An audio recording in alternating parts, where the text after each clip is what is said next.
It can't be denied, opening pa lang ng It's Showtime kanina. Powerful na ang birit ni Josa Ann Curtis.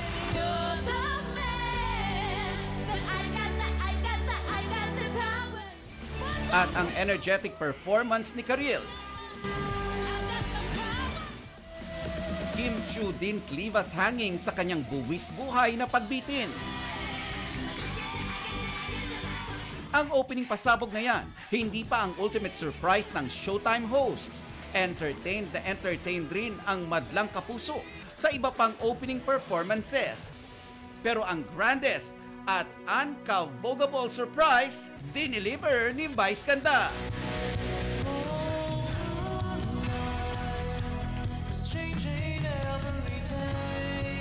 Abay, may song number pa habang nakaupo sa heart sa tuktok ng GMA Network Center. Win na win ang madlang kapuso sa pasabog sa first day ng It's Showtime sa GMA 7.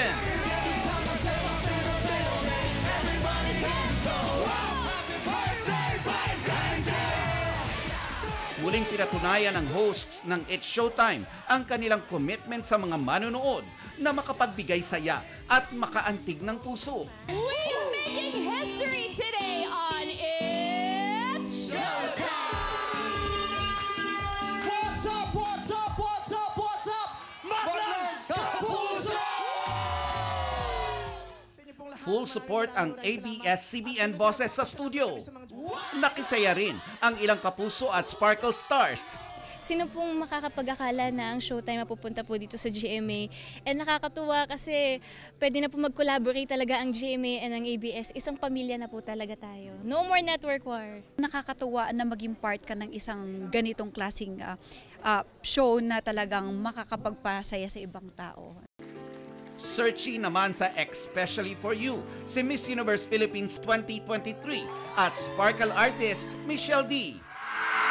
Ang simula ng historical shift sa Philippine noontime television. Sabay-sabay na pinanood kanina ng madlang kapuso sa Inares Center sa Antipolo, Rizal. Bukod sa GMA 7, mapapanood rin ang It's Showtime sa GTV at GMA Pinoy TV. Yes! Anong promise natin sa mga manonood? Ang promise lang natin sa manonood talaga, bigyan sila ng isang programang magpapatawa sa kanila sa tanghali, manglilibang sa kanila at magbibigay sila sa kanila ng pagkakataon na makatakas kahit sandali lang sa lahat ng bigat, ng mga pinagdadaanan, di ba? Para hinga lang, gawin niyo po kaming pahinga ninyo kahit ilang oras lamang sa araw-araw.